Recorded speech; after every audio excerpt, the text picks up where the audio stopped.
The Real Housewives of Beverly Hills are extremely divorced. This is so chic, very chic, Paper's examination of Bravo's sprawling cohort of fashion obsessives. From haute couture to TJ Maxx, they've literally worn it all.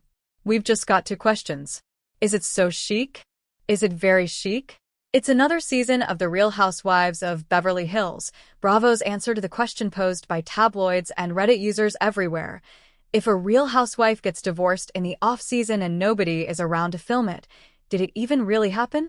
It's much mouthier than the older adage about trees and forests, but it gets at the core mysteries of life all the same.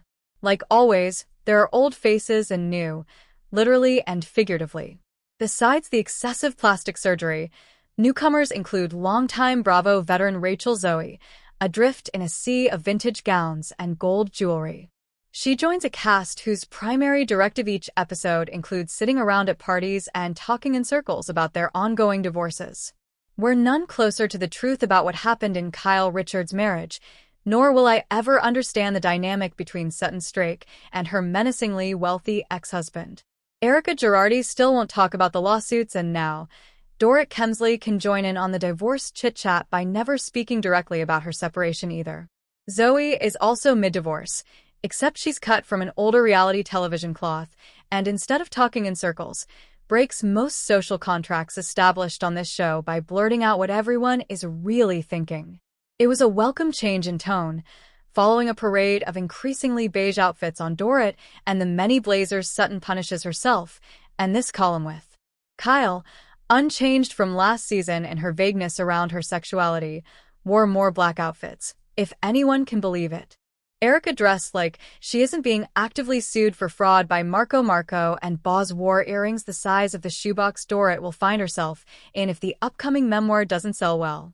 If I sound peeved, it's because I am. How is it that the so-called richest Real Housewives on this network get outdressed by a cabal of Mormons in Salt Lake City or millennials working at a brunch restaurant in Charleston? Let's talk about it, shall we? The Real Housewives of Beverly Hills. Dorit Kemsley. Dorit has, at various times in her reality television career, described herself as a fashion savant.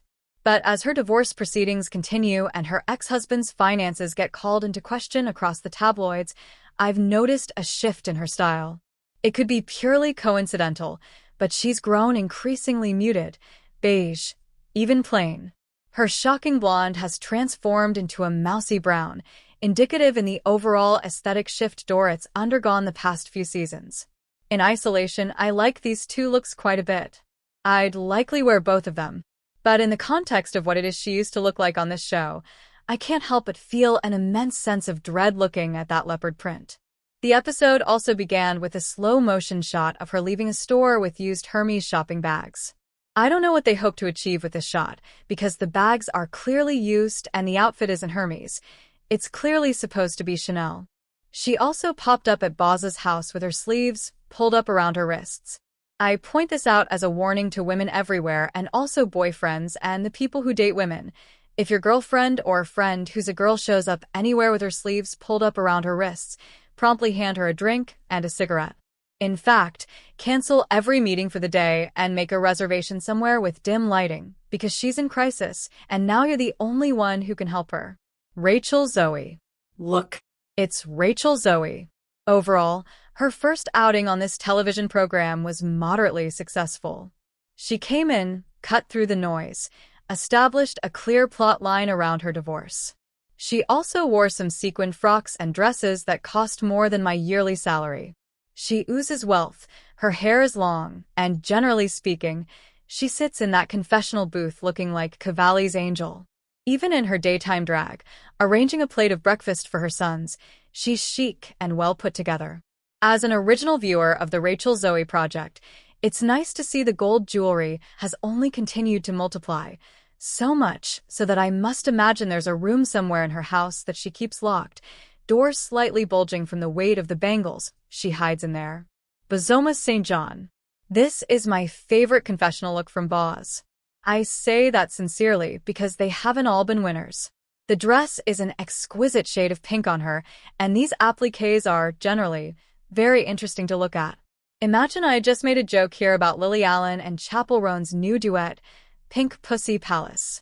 The visible boning on the dress deducts from her overall score slightly, if I'm being my honest and authentic self.